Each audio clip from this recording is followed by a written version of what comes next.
Voy a empezar a compartir el link en los grupos. Ahora sí, ahí sí parece que estamos en vivo. Muy buenas tardes, amigas y amigos de Facebook. Estamos desde la Coordinadora Socioambiental de Biobío con un programa más de Voces del Territorio 2.0. Iniciamos la temporada 5 con nuestra amiga Camila Zárate, ex convencional, licenciada en Derecho, entre otras cosas. ¿Cómo estás, Camila? Hola Alejandro, bien y tú, muchas gracias por invitarme a este programa. Y sí, ahora licenciada hace poquito, el que di mi examen de grado en la Facultad de Derecho. Súper bien. Te voy a dar un minuto o dos para que nos cuente un poquito más de tu- tus redes, tus grupos, tu quehacer ambiental, y mientras yo comparto el link con los compañeros de la coordinadora. ¿Ya? Me Bueno, voy a silenciar y tú. bueno, una de las cosas que señalabas es que fui convencional constituyente. Ese proceso obviamente fue también una instancia de construcción programática entre distintos movimientos y organizaciones que quizás antes no nos hablábamos, y eso igual es algo que hay que rescatar al momento de hablar de ese proceso y no solamente de lo que fue el rechazo, ¿cierto? Ahí, bueno, me tocó coordinar la comisión y también representé al Movimiento por el Agua y los Territorios, donde también, bueno, seguimos activos, seguimos trabajando. Actualmente, dentro del Movimiento por el Agua y los Territorios, yo soy vocera temática de estos temas relacionados, ¿cierto?, a política ambiental, legislación, etcétera. Y el Movimiento por el Agua y los Territorios existe desde el año 2013. Es un movimiento que articula organizaciones desde Arica hasta Magallanes, que buscan un buen vivir para los pueblos y territorios, desde, por una parte, una oposición, ¿cierto?, al extractivismo en todas sus fases, ¿cierto? También existe en Chile una extracción importante de agua, por lo cual nuestra principal demanda ha sido la desprivatización del agua, su uso de manera sustentable por cuencas y subcuencas y respetando los derechos de la naturaleza, entre ellos los derechos al ciclo del agua, pero también nos hemos situado desde lo que es la propuesta. Y en ese sentido es que hemos también propuesto como movimiento los derechos de la naturaleza, el post-extractivismo. Actualmente estamos haciendo un proceso muy interesante de economías alternativas a través de cabildos por otras economías para que también podamos plantear qué bajada le daríamos a una nueva economía en nuestro país. Y eso ha sido también un ejercicio muy interesante con las organizaciones que han levantado cabildo en el territorio, porque también nos da la posibilidad, ¿cierto?, de dialogar desde la imaginación de otras formas posibles, pero partiendo de lo que ya existe, ¿cierto? ¿Cuáles son estas alternativas económicas que existen a nivel territorial? ¿Cómo podemos potenciarlas? Y luego esto, cómo se entrecruza con una nueva política macroeconómica que pone en el centro otro tipo de índices distintos a los que pone el crecimiento económico. Y esto se relaciona mucho con lo que vamos a hablar en este programa, porque lamentablemente el gran eh, el gran porqué de que estemos en estos momentos, en esta situación de la aprobación de una ley de permisos sectoriales, es que se antepuso una forma de desarrollo económico basada en el crecimiento económico por sobre otras formas de economía.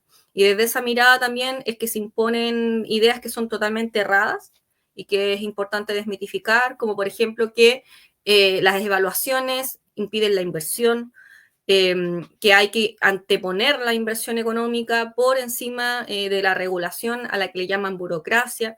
Y por lo mismo es que la verdad vemos muy lamentable cómo se ha generado esta dicotomía entre economía y naturaleza que no es tal. Y es parte también del quehacer que hacemos como movimiento de poder problematizar estas temáticas a nivel generalizado. Muy bien, Camila, muchas gracias por presentarte, por acceder. Vamos a contarle a nuestros amigos que hoy día nos iba a acompañar nuestro amigo Neuellán Purrán, un peñi del Alto Biobío, que como está allá en la cordillera por problemas técnicos, la señal no le impidió poder acompañarnos hoy. Y también Les mandamos un saludo a nuestra amiga Isabel Gatica Palavecino, presidenta de la Coordinadora Socioambiental de Tucapel. La Isabel que está un poquito delicada de salud, así que tampoco nos pudo acompañar, pero hoy damos el puntapié inicial a Voces del Territorio 2.0. Digo 2.0 porque la primera iniciativa partió con Diego Valle Valenzuela, actual concejal de la comuna de Antuco, y después tomamos el programa desde la coordinadora con Isabel y Diego, y lo expandimos al territorio de Biobío. Así como lo anticipó Camila, hoy vamos a hablar de los permisos sectoriales y cómo afectan al territorio, ¿ya? Voy a leer algo que saqué aquí de internet para contextualizar y vamos a empezar a interpelar a nuestra amiga especialista en el área, como ella lo mencionó. Dice así,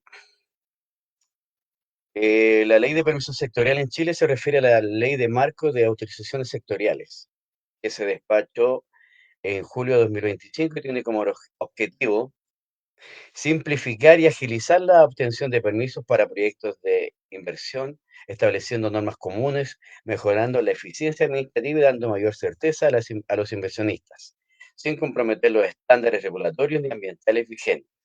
La ley crea una ventanilla única digital, instituye un organismo para supervisar y coordinar los permisos y establecer procedimientos para la mejora regulatoria de forma periódica.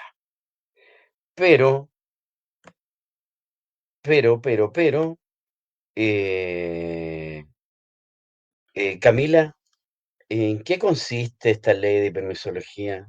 ¿Qué cambia de los procedimientos que se hacían anteriormente para que las empresas consiguieran los permisos correspondientes y pudieran hacer su obra en el territorio? ¿Qué cambió de la antigua ley a esta nueva ley? ¿Por qué se le dice la ley de permisología? Bueno, vayamos de lo más general o del comienzo hasta lo que termina ocurriendo con la aprobación de esta ley. Es súper importante que hayas leído ese extracto, porque finalmente la ley de permisos sectoriales se muestra prácticamente como una buena ley, ¿cierto? Una ley que va a fomentar, bueno, se antepone como algo deseable por Suena todos, ¿cierto? maravilloso, o sea, una Claro, maravilla. el crecimiento económico se antepone como algo muy deseable. Y ahí, bueno, también va de la mano de lo que está comentando a un inicio, que también es importante que seamos capaces de tener un ojo crítico con respecto a lo que plantean los medios de comunicación, plantea incluso Google cuando uno googlea, porque la verdad es que las organizaciones y movimientos hemos sido muy enfáticas y enfáticos en que esta ley de motosierra, o sea, ley de permisos sectoriales, no es una buena ley, sino que es una motosierra ambiental, porque es una regresión respecto de los parámetros de evaluación ambiental. Eso es lo primero. Y nos parece bastante preocupante, ¿cierto?, que quienes han promovido esta ley, y es personalmente Nicolás Grau, que ahora incluso tiene un cargo mayor, ¿cierto?, como ministro de Hacienda, en su momento ministro de Economía, fue el que impulsó esto y el gobierno lo respaldó, diciendo desde un comienzo que prácticamente esta ley solamente iba a ayudar a los pequeños inversionistas. Después esto fue cambiando y diciendo que en realidad era para todo tipo de inversiones. Entonces es complejo porque hay también una información que no se ha dado correctamente, incluso los mismos parlamentarios que tenían que votar la ley. Y eso nos dimos cuenta cuando, una vez que ya teníamos el proyecto de ley de 200 páginas, preguntábamos a los parlamentarios qué opinaban de la ley y seguían hablando cosas relacionadas como a las pymes y todo eso, y te dabas cuenta que en realidad no habían. Bueno, difícilmente iban a leer un proyecto de ley de 200 páginas, pero tampoco habían podido leer el mensaje del proyecto de ley, el nombre del proyecto de ley, para darse cuenta que en realidad un proyecto de ley que lo que buscaba era generar alternativas de evaluación para todo tipo de proyectos. Entonces, cuando fuimos ya mostrándole a los parlamentarios cuáles eran aquellas cosas que serían una regresión, la verdad es que incluso ya para una segunda vuelta del proyecto, porque los proyectos de ley tienen que pasar por un primer trámite, que puede ser en el Senado o en la Cámara de Diputados, pero en este caso fue la Cámara de Diputados, esto se despachó con la mayoría de los votos, salvo 2 diputados que votaron en contra, al Senado, y luego el Senado, las modificaciones fueron nuevamente votadas a la Cámara de Diputados. Y luego de aquí, esto se fue al Tribunal Constitucional. Ojo, sigue en el Tribunal Constitucional. El Tribunal Constitucional todavía no ha hecho la revisión que le corresponde a este organismo, ¿cierto? De todas las leyes. Ya está cumpliendo el plazo, debería ya esta semana pronunciarse, y todavía no lo hace. Sin embargo, lo que sí declaró inadmisible el requerimiento de inconstitucionalidad que le habían hecho los parlamentarios por cuestiones de forma, netamente, sin ir al fondo, lo cual nos pareció lamentable, pero en ese momento logramos que ya 42 diputados votaran en contra. O sea, ya no son 42 diputados que no saben de lo que están hablando, son 42 diputados que tienen asesores, que leyeron la ley y se dieron cuenta que esto era una regresión. ¿En qué consiste esta regresión? Y esto también es importante señalarlo. Primero, una de las cosas que dicen cuando se habla de que esto no genera reducción de estándares ambientales, lo cual es falso, se refieren a que este proyecto de ley no interfiere directamente, pero sí indirectamente, a el sistema de evaluación de impacto ambiental, ¿ya? Cuando un proyecto ingresa al sistema de evaluación de impacto ambiental, cuando el proyecto requiere estudio de impacto ambiental o declaración de impacto ambiental. Me imagino que eso ya lo han escuchado antes. La declaración es declarar que yo no contamino y el estudio es, bueno, ya existen ciertas circunstancias que se establecen en la ley, en el artículo 11 de la ley 19.300, que dicen, por ejemplo, mi proyecto va a generar afectación del agua, ¿ya? Entonces, si el proyecto va a generar afectación del agua, el proyecto sí o sí tiene que ingresar por estudio de impacto ambiental y no solamente por declaración, ¿ya? Pero el tema aquí es que Camila, si me permite, sí, pero una cosita corta solamente para diferenciar, porque ya. lo que ingresa por estudio, por declaración, es lo que va a la evaluación, al sistema de evaluación de impacto ambiental. Pero que entre un proyecto, sistema de evaluación de impacto ambiental, no significa que solo esos proyectos generen impacto ambiental. Hay muchos proyectos que no ingresan al sistema de evaluación de impacto ambiental porque no cumplen con ciertos requisitos de tonelaje, etcétera, etcétera, pero que igualmente generan impacto ambiental. Y esos se tienen que evaluar por los órganos sectoriales, como el Servicio Agrícola Ganadero, la CONAF, etcétera, etcétera. Todos esos permisos sectoriales van a estar ahora afectados por esta ley. Entonces, hay ahí una confusión. No es lo mismo que un proyecto no ingrese a evaluación ambiental. De hecho, lo que siempre muchas veces nosotros decimos, oye, hay un montón de proyectos que deberían estar ingresando a evaluación y no están ingresando por elusión, lo que sea, ¿cierto? O sea, ya hay un problema de que estamos intentando de que cada vez más proyectos ingresen porque son contaminantes o que hay un montón de proyectos que deberían haber ingresado según la ley y no ingresan. Entonces, no es lo mismo que un proyecto legalmente tenga que ingresar a evaluación que decir que ese proyecto, porque no ingresa a evaluación, no contamina. O sea, hay un montón de proyectos con impacto ambiental que no se evalúan actualmente en el sistema de evaluación de impacto ambiental. Lo ideal sería que no sucediera, pero la realidad es esa. La realidad es que hay un montón de proyectos que no se evalúan por el sistema de evaluación de impacto ambiental y sí generan consecuencias ambientales. Y todos esos proyectos ahora van a ser parte de esta evaluación de permisos sectoriales, que lo que vemos es más bien una ley que permite que los proyectos no se evalúen por distintos mecanismos que podemos explicar más adelante. O sea que, mira, por ejemplo, lo pongo en el contexto. Yo soy oriundo de la comuna de Quilleco. Me encontré el otro día con un afiche que invitaba a la Junta de Vecinos de Cantera, no me acuerdo cuál de todas, a una reunión para socializar un proyecto de eólico, Los Tulipanes.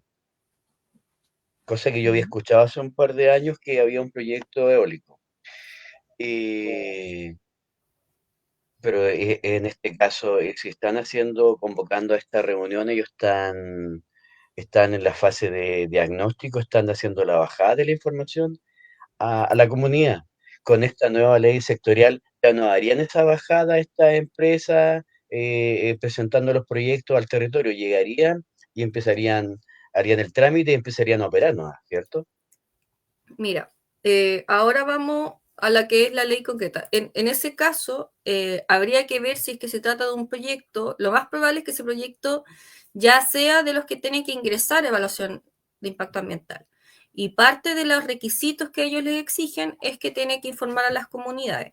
Pero ojo, hay otro proyecto, para que no nos calmemos con ese proyecto, por ejemplo, que tú acabas de señalar. Hay otro proyecto de ley que quiere reformar todo este sistema de evaluación de impacto ambiental y lo va a reformar en la línea de disminuir la participación ciudadana, de generar también mecanismos de evaluación express más rápida para ciertos proyectos, va a concentrar también la evaluación que hoy en día está en distintos ceremis a solamente el director regional y por tanto eso también podría generar mucho más facilidad para que existan procesos de corrupción, por ejemplo, de funcionarios. Entonces hay ahí un tema, ¿ya? Y por eso es tan importante que también estemos muy atentas y atentos a lo que está pasando actualmente en el Congreso, porque está ese proyecto de ley en la Comisión de Hacienda en periodo de indicaciones y lo más probable es que pase a la sala del Senado, ¿ya? Para que tengamos ahí ojo también. Ahora, una cosa está muy ligada a la otra porque indirectamente esta otra ley de permisos sectoriales también genera algunos cambios en lo que es la evaluación de los proyectos que hoy día ingresan al sistema de evaluación de impacto ambiental. Por ejemplo, uno de los cambios que realizaron es decir que un proyecto, pongámonos el caso en esa misma eólica, con la eólica es de más de 10 megawatts y por tanto ingresa a la evaluación ambiental, ¿ya? Pero resulta que la eólica ingresa por declaración de impacto ambiental y el titular del proyecto dice que cumplió con toda la normativa, entonces obtiene una resolución de calificación ambiental, ¿cierto? Se aprueba. Lo que está estableciendo ahora esta ley de permisos sectoriales es que esa resolución de calificación ambiental durante 8 años no debería tener ninguna modificación. ¿Y qué pasa? Nuestro país es un país, bueno, altamente vulnerable al cambio climático, vamos a tener quizás distintas variaciones, siempre están ocurriendo distintas catástrofes debido a, bueno, a casas, por ejemplo, que se construyen donde antes pasaba agua y después ocurren problemas que ya sabemos, ¿cierto? De que se hunde, de que... Han ocurrido casos, hemos visto ahí con los frentes de mal Entonces, tiempo y problemas en claro, o algunos sea, sectores ya costeros, el algunos frente de mal sectores del tiempo valle. puede ser un factor. Factores climáticos es uno de los factores que más podría generar ciertos cambios.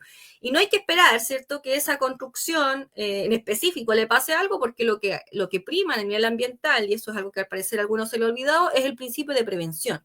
Es decir, hay que actuar antes de que ocurran las cosas. O sea, si ya existen casos en que esto está ocurriendo, entonces tenemos que prevenir. Y una de las cosas con las cuales podrían prevenir es, por ejemplo, subir algunos estándares ya no evaluación, porque ya sería un proyecto evaluado, pero sí podrían ponerse más estricta la norma. Bueno, ahora con esta ley de permisos sectoriales se estableció que durante 8 años no se le puede cambiar en nada la norma a esos proyectos que ya son aprobados por resolución de calificación ambiental. Entonces eso ya también va a ser un problema, porque, por ejemplo, uno de los mecanismos que nos quedan cuando ya un proyecto tiene una resolución de calificación ambiental es ir a la superintendencia de medio ambiente, ¿cierto? Y uno va a la superintendencia de medio ambiente, probablemente no te hayas leído el revés y al derecho a la resolución de calificación ambiental, solo estáis viendo, oye, es ahí que este proyecto me está contaminando, ¿cachai? Entonces, no es tan sencillo decir, oye, la resolución de calificación ambiental casi que se mantiene inmutable, porque tiene que haber un proceso posterior, y si hay que revisarla, se tiene que revisar. O si hay que aumentar ciertas reglas, porque se dieron cuenta en el camino que en realidad hubieron cosas en la resolución de calificación ambiental que se le pasaron, se tienen que aumentar esas reglas. Entonces ya aquí hay un retroceso que afecta directamente a lo que es los proyectos que se evalúan ambientalmente. Pero ¿cuáles son los dos retrocesos más graves que vienen en este proyecto de ley? Bueno, que ya va a estar a punto de ser ley, esta ley de permisos sectoriales. Uno de ellos es que reemplaza permisos por declaraciones juradas, ¿ya? Esto quiere decir que en vez de evaluarse el proyecto, simplemente va a bastar que el empresario, dueño del proyecto, titular del proyecto, diga yo cumplo con la normativa, listo. Y esto es grave porque es básicamente saltarse, primero el principio preventivo, ¿cierto?, de materia ambiental, pero sobre todo saltarse la función pública, porque la idea es que el Estado actúe, como le llaman el derecho, ex ante, o sea, actúe antes de que ocurran las cosas, no ex post, ¿cierto? O sea, actúe previniendo y dándose cuenta de que este proyecto cumple con la normativa y que por tanto no vamos a tener problemas a futuro. No esperar a que existan esos problemas a futuro para actuar, ¿cierto? Sobre todo un proyecto que genere impacto ambiental y que, por ejemplo, no ingresa al sistema de evaluación de impacto ambiental, podría pasar y que ocurre con varios proyectos, algunos rellenos sanitarios, etcétera, no ingresan a evaluación de impacto ambiental y sí generan impacto ambiental. Y podría pasar que estos proyectos se les diga, no saben qué, no los vamos a evaluar, basta una declaración. Ahí el Estado lo que está haciendo es incumplir su rol público, ¿cierto? De asegurar, ¿cierto? Que se esté cumpliendo la normativa y asegurar que haya una seguridad incluso para la población. Porque, por ejemplo, si te está saltando una evaluación que tendría que hacer Cernagiomín, Servicio Nacional, ¿cierto? Que ve tanto la parte geológica como la parte minera, estamos en problemas, ¿cierto? Porque hay cuestiones que se tienen que evaluar previamente para también incluso preocuparse de cuestiones no, de seguridad y salud pública. O sea, esto no es solamente un tema que a veces se piensa en lo ambiental como un problema que, bueno, yo soy animalista y me encanta este tema y obviamente que defiendo los derechos de los animales, pero no solamente un tema de otros seres vivos que van a verse involucrados. Muchas veces son las mismas personas humanas, ¿cierto? A las que se ven afectadas también con estos proyectos en su salud, en su calidad de vida y en su seguridad. Así que es bastante grave que se salte la evaluación, porque ustedes, quienes nos estén escuchando o viendo, la verdad es que cuando tienen que ir a pedir bueno, para poder conducir tienen que tener licencia a conducir, ¿cierto? Para cualquier trámite ustedes necesitan cumplir con la normativa. ¿Por qué ellos no? ¿Por qué el inversionista no? Entonces, de hecho, una de las cuestiones que también señalamos en el requerimiento del Tribunal Constitucional es que se está incumpliendo una norma básica que es un derecho fundamental y es la igualdad ante la ley, ¿cierto? Que es un derecho que está garantizado constitucionalmente. Eso es una de las cosas. La otra cuestión muy grave tiene que ver con esto de los silencios administrativos positivos, ¿ya? Suena súper raro, ¿cierto? Pero en realidad, ¿Qué significa eso? si lo vamos a ir dividiendo por partes. Silencio, que no dice nada, ¿cierto? ¿Qué significa esto? Callampín. Calla, en fin, claro, en buen chileno. Significa que el titular del proyecto llevó el proyecto a evaluación y lo llevó, por ejemplo, vamos a hablar del servicio agrícola ganadero, ¿ya? Llevó el proyecto, es un proyecto de matadero, ya que con ciertas características no necesita evaluación, entonces lo lleva directamente al servicio agrícola ganadero para que lo apruebe, ¿ya? Y resulta que el servicio agrícola ganadero está, bueno, con algunos funcionarios con licencia, está con un montón de proyectos que no ha logrado evaluar, y la cosa es que tiene así un enorme turrón de proyectos en espera para poder ser evaluados. Lo que propone esta ley, o sea, lo que propone más bien, lo que va a hacer esta ley, es que en esos casos pasado una cierta cantidad de tiempo, ese no pronunciamiento del Estado, y por eso es que administrativo, porque es un silencio no tuyo ni mío, sino que de la administración del Estado, ¿cierto? De los órganos de la administración del Estado, en este caso, o el Servicio Agrícola Ganadero, ese silencio administrativo se va a considerar como una evaluación positiva, es decir, como que te aprobé el proyecto. O sea, el funcionario, probablemente esto estaba aquí al medio, nunca lo vio, nunca supo el proyecto, pero se va a entender que está aprobado. O sea que el silencio otorga. El silencio otorga. Y esto es O sea, muy súper fácil así. O grave, sea, van a hacer lo que quieran, donde quieran, imagínate afectando que el pasa lo territorio. siguiente, puede pasar perfectamente. Bueno, puede pasar perfectamente que alguien que tenía que evaluar el proyecto lo pasó por aquí, se aprobó y nos enteramos después. También puede haber ilusión del sistema de evaluación de impacto ambiental mucho más fácil. También puede pasar Y no hay que ser muy mal pensado, porque hasta hace poco nomás, con el caso Hermosilla, nos dimos cuenta que estas cosas sí pasan, que hayan, bueno, cierto dinero que se quedan de entregar a los funcionarios para que no se pronuncien, ¿por qué no? Y lo otro que puede ocurrir, y es algo que nos dimos cuenta incluso por los mismos empresarios que lo han dicho, que están esperando que este proyecto de ley se haga ley para que ingresen todos los proyectos al mismo tiempo. Y están en estos momentos los empresarios, por ejemplo, nos enteramos por la expansión del puerto en Valparaíso, ellos están esperando que atochar el sistema. Lo van a hacer, van a tocharlo para que se les aprueben los proyectos más fácil. Entonces ellos también pueden coludirse y decir, ya ingresemos todos juntos en julio para que nos aprueben en agosto, porque en realidad no van a alcanzar a mirar nuestros proyectos. Entonces mejor, tenemos unos meses, ponte tú sin ingresar proyectos, lo ingresamos todos juntos y nos aprueban a todos.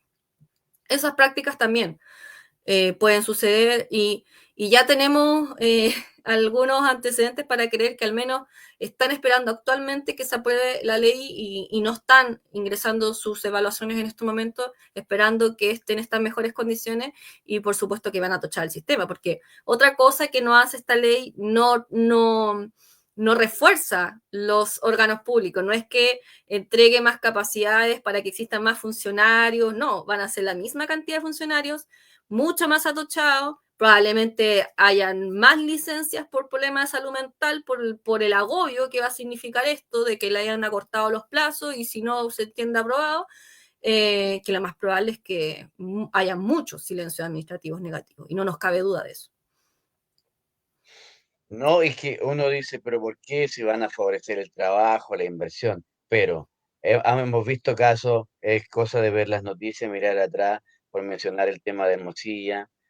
Siempre los empresarios se han coludido, han jugado con la información a su favor, eh, para acceder a información de proyectos, para tener en cuenta dónde se va a hacer una central, comprar el terreno del vecino, pedir favores con algún vecino, amigo, colega. eh, entonces, está todo dado en bandeja para que operen y hagan lo que quieran.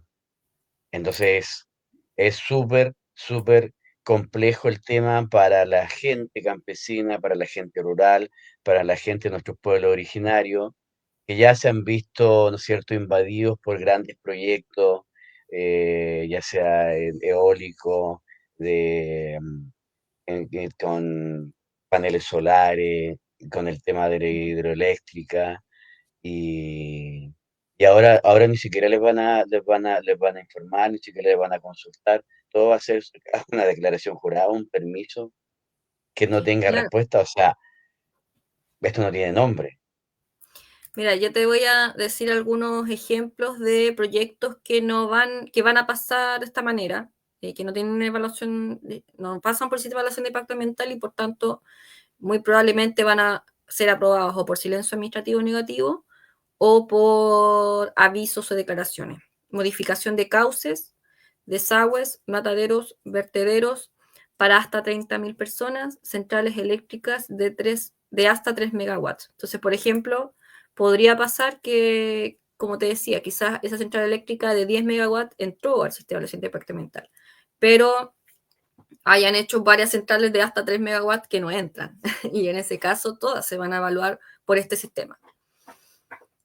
Claro, todos los proyectos que estén en carpeta que en algún momento fueron rechazados por ese motivo, ¿no es cierto?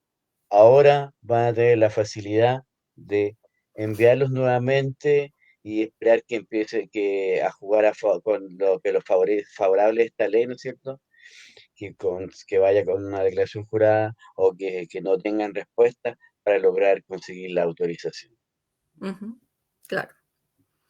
Entonces, Está complicada nosotras la y cosa. nosotros lo que hemos dicho es que acá lamentablemente hemos sido las mismas organizaciones, defensores y activistas ambientales los que hemos tenido que explicar los reales alcances de esta ley, porque Nicolás Grau sigue paseándose por Chile diciendo que esta ley es maravillosa y que no va a incumplir ningún tipo de estándar ambiental. Lo sigue diciendo descaradamente. Eh, y también nos parece grave que incluso se plantee que en los programas que no están terminados, evidentemente, se esté pensando en darle implementación a este proyecto de ley.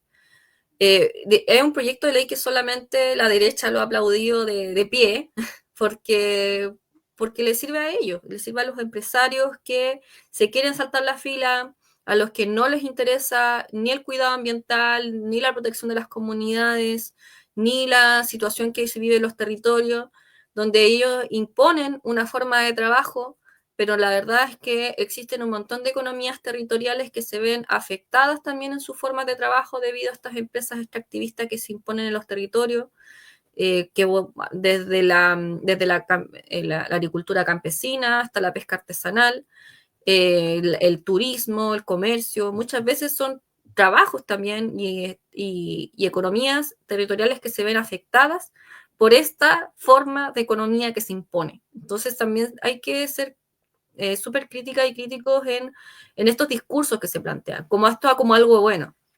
Lo que acaba de leer Alejandro cuando partimos el programa, sonaba como bueno, pero no sabes por qué.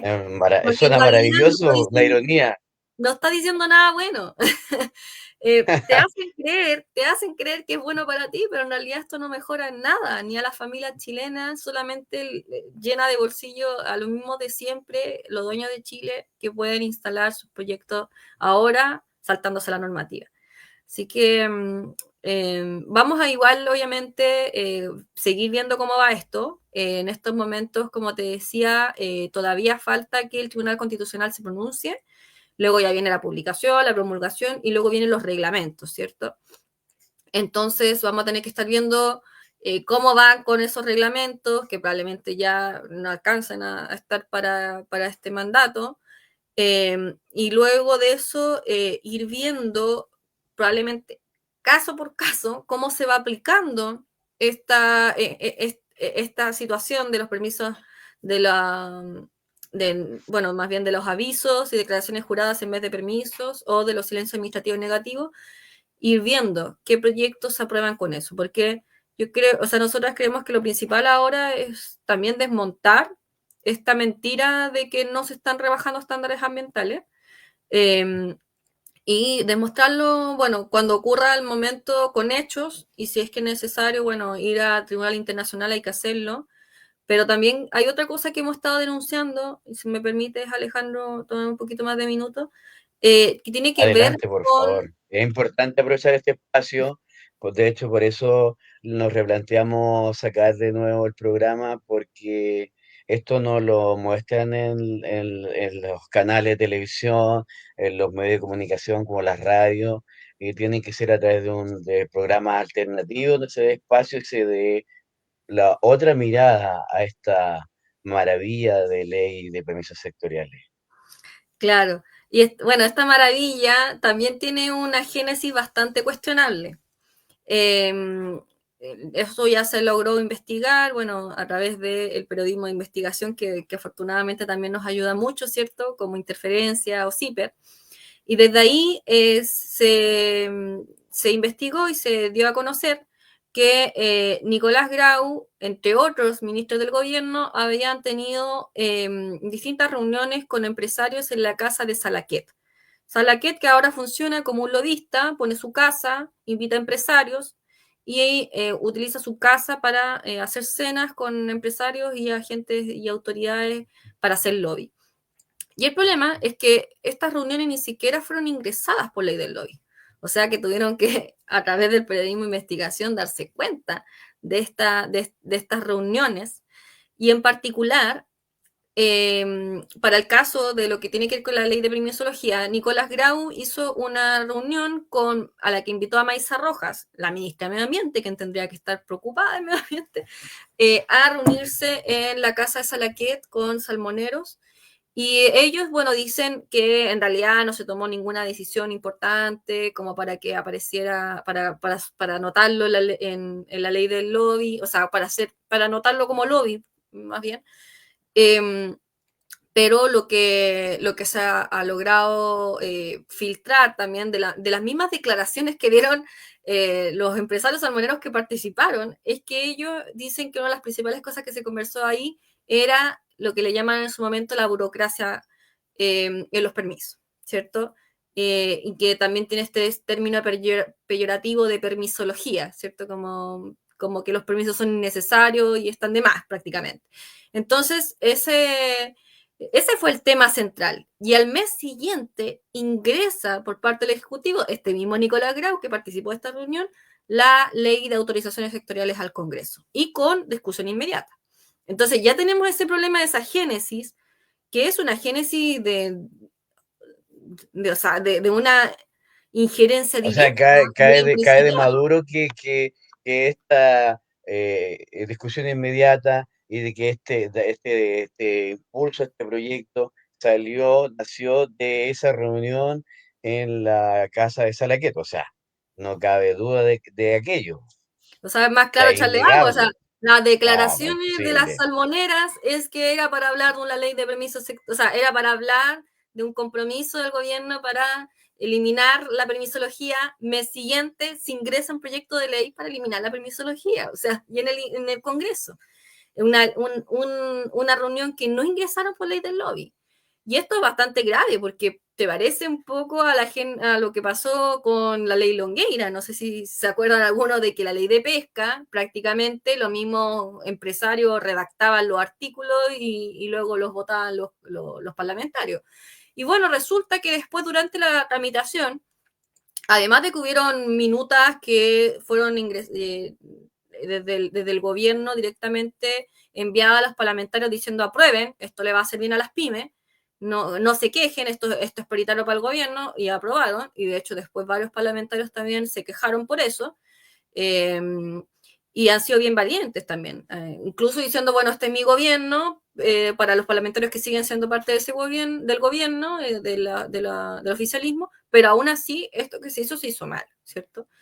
Y luego, bueno, en el Senado, para destrabar esta ley, también la discuten fuera y más bien hacen un acuerdo que también se difunde ahí, se difundió en el Ciudadano, un acuerdo Nicolás Grau con Rojo Edward, que era bueno, un parlamentario de derecha, ¿es cierto? Que además viene de la familia Edward, que, que es los dueños del Mercurio, un diario que además participó del golpe militar, El en día la dictadura, o bien, sea, sí. no es cualquier diario, es un diario como es un medio de comunicación que tiene mucho poder en nuestro país, ¿ya? Y que tiene una injerencia directa en la política del país. Bueno, de esa línea, él viene Rojo Edward y él llegó a un acuerdo directo con Nicolás Grau para poner estas maravillas, ¿cierto? Que, entre ellas que este proyecto de ley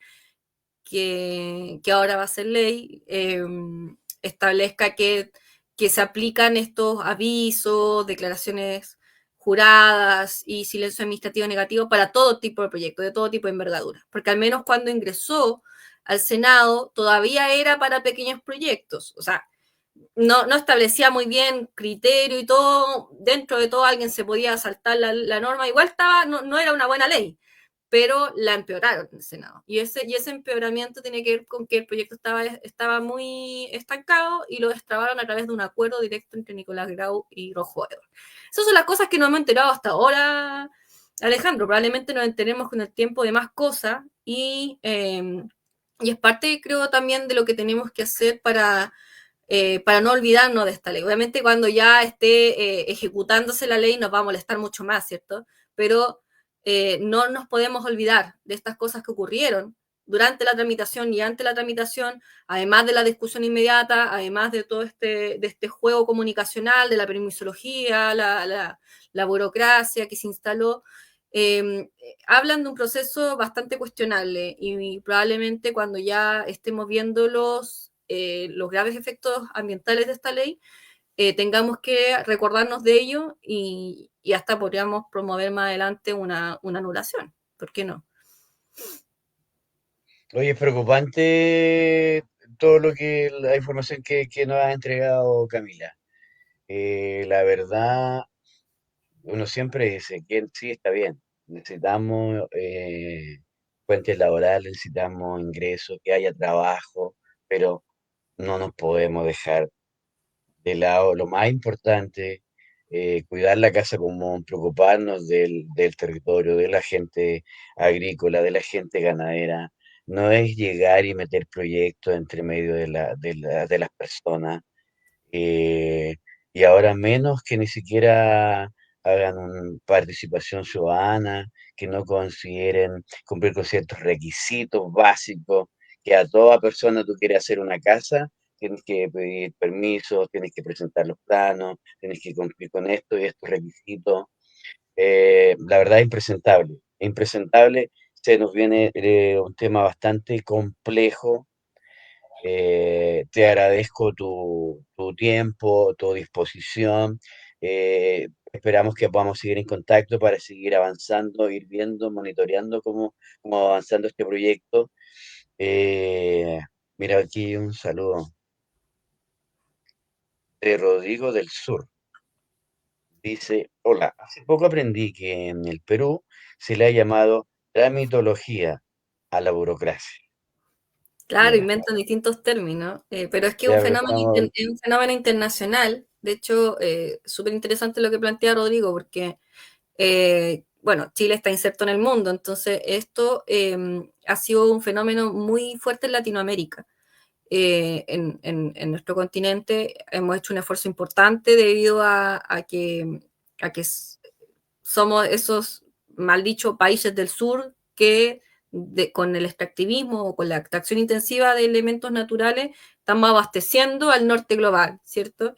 Y en esa condición en que nos hemos encontrado desde la colonización es que eh, hemos avanzado durante los últimos 40 años, 30 años en protección ambiental, pero estamos viviendo más bien lo que le hemos llamado una ola desregulatoria. Y de hecho, bueno, para quienes nos dedicamos a defender los territorios, creemos que esta ley de permisología es un punto de inflexión, o sea, marca un antes y un después con respecto a políticas que hasta ahora iban en la línea de robustecer la legislación ambiental, de no transgredir el principio de no regresión ambiental, que significa que siempre se tiene que estar avanzando en mayor protección y no en menos.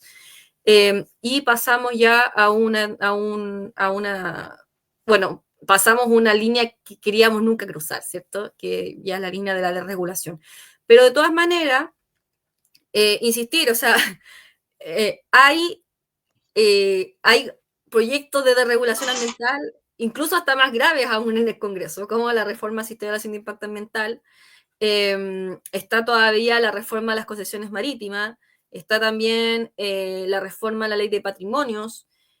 Hay que estar muy, muy atentas y atentos a lo que pasa en el Congreso en estos últimos meses que le queda, pero también hacer el llamado a que, aprovechando estos tiempos de campaña, se acerquen a los distintos candidatos y digan, oigan, no dejen de lado lo ambiental, porque hasta hace un tiempo atrás lo ambiental era algo de lo que todos se colgaban, ¿cierto? Pero en estos momentos, los mismos que hoy en día salieron electos por esas causas, hoy día pareciera que el tema no les importa. Entonces es muy relevante el rol que puede cumplir la ciudadanía también en exigir a las candidaturas que no dejen de lado el tema ambiental.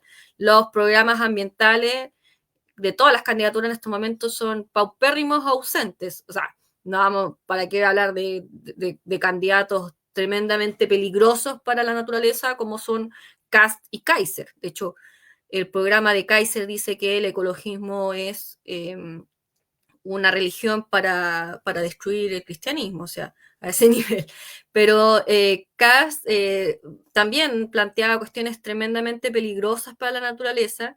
Eh, Sin embargo, se extraña que en los otros programas más, o sea, no tan extremos ni fanáticos como Casi Kaiser, hubiera más planteamientos ambientales y no los hay. Así que eso también es preocupante y es muy importante que en este periodo de campaña, tanto de diputados, senadores como presidenciales, exijamos que la temática ambiental esté presente y sobre todo el compromiso de al menos no retroceder más en los derechos ambientales que son tan necesarios. Oye, qué buen punto. Ya estamos en un año electoral, ¿no es cierto? Tenemos elecciones presidenciales y parlamentarias eh, a fines de año, en noviembre, si no me equivoco. Un buen punto. Involucrarnos, interpelar a los candidatos, a ver cuál es su punto de vista con el tema ambiental y a ver si pueden poder cerrar algunos compromisos con ellos. Y eso da cabida para un nuevo programa, analizar los Muy bien. programas de los candidatos y enfocalizarnos y hacer una comparación con los temas ambientales. Mira, voy a seguir leyendo otros saludos y comentarios. Edgardo Moisés Hidalgo Berrío, nuestro compañero de Negrete, no les importa, porque las empresas pusieron fichas ahí. Eh, Seguimos siendo colonia ahora de cualquier país que pueda pagar con el señor del maletín. Y nuestra Así. amiga Olaya Salazar Saavedra, lamentable ver cada vez más cómo nos venden y destruyen nuestra naturaleza y recursos naturales. Saludos, Olaya, y a Tucapel. Mira, para ir finalizando ya, Camila, mira, esta pregunta la envió nuestra amiga Vilma Mellado, del Chirrelo Sur. En el marco de los Objetivos de Desarrollo Sostenible, ¿no es cierto? Que Chile suscribe, y tú lo mencionaste también, que tiene que ver con nuestros principios orientadores, que está dejando de lado su rol como Estado. ¿Qué podemos hacer nosotros, las personas, los ciudadanos, con los gobiernos de turno que incumplen su deber social, su deber hacia la ciudadanía, pueblo? Es decir, ¿qué nos Bueno, yo queda? ¿Qué hacemos? creo que primero, al estar en un periodo de elecciones, primero preocupémonos de elegir mejores autoridades, ¿cierto? Mejores opciones. Eh, O lo ahora, menos malo.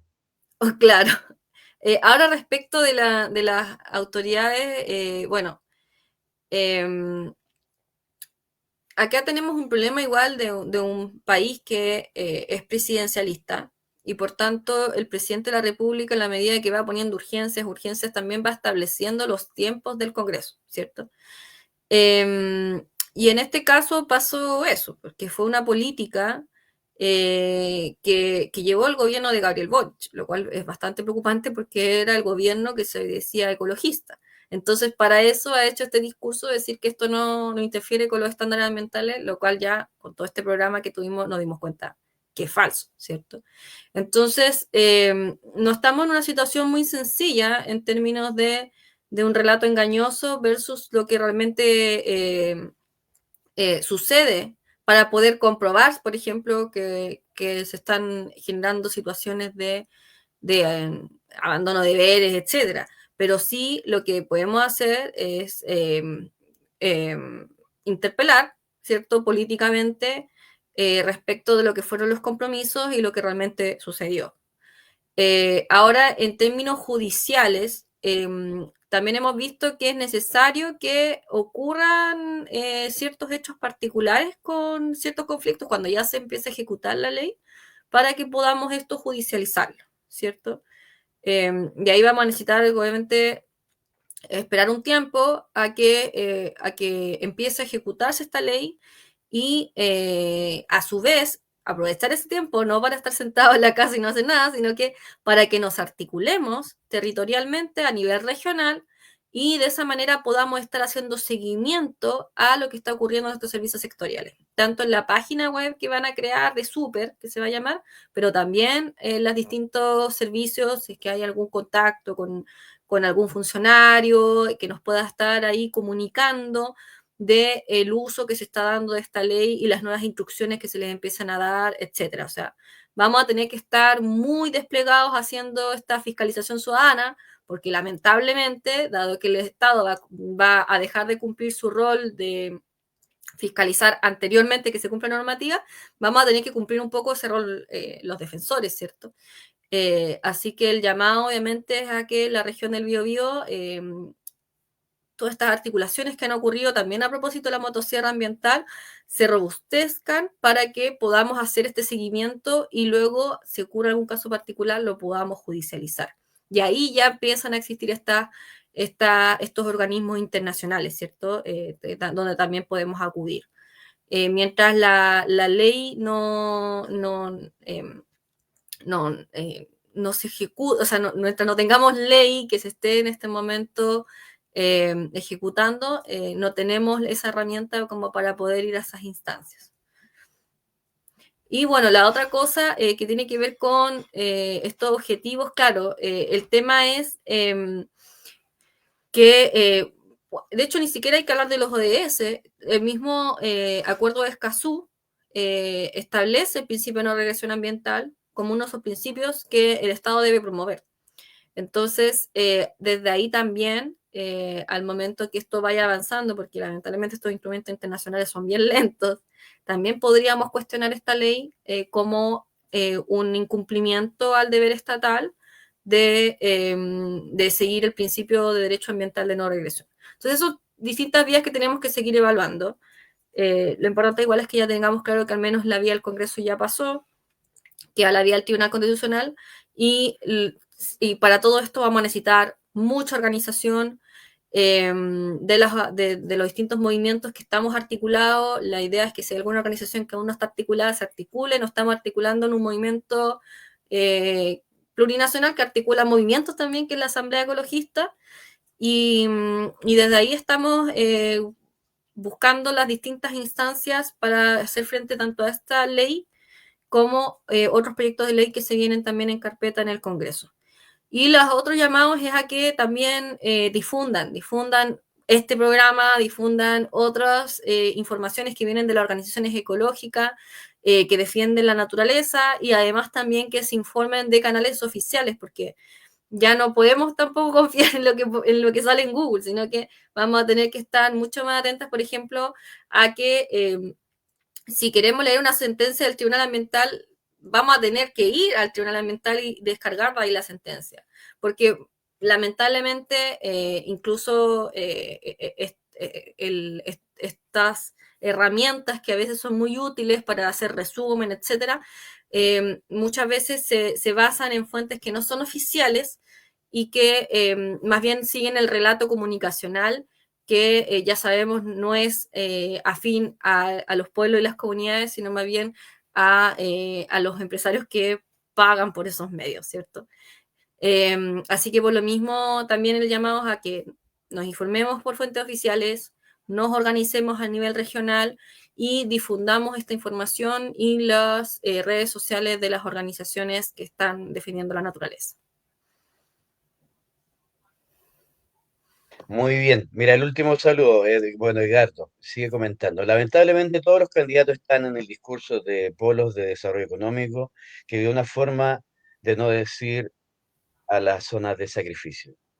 Eh, de rescato lo que tú acabas de mencionar. Totalmente de acuerdo. Tenemos, uno como ciudadano, tenemos que informarnos a las organizaciones, ¿no es cierto? A seguir con el tejido, con la comunicación, con la interconexión, y seguir generando redes y como es proceso eleccionario, interpelar, cuestionar y comprometer a los candidatos y elegir al más mejor o al menos malo, como se dice en esta jerga.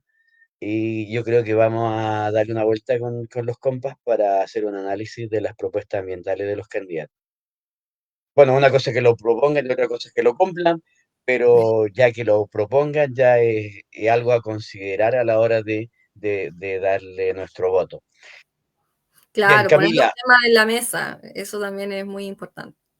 sí, y agradecer tu tiempo, tu disposición, gracias por compartirnos tu conocimiento, seguimos en contacto, seguramente te vamos a convocar nuevamente, le damos un saludo a Nehuellán, a Isabel, compañeros de la coordinadora, nos vamos a encontrar en Norfen el fin de semana, una escuela de comunicación intercultural en Temuco, en Traperos de Maús.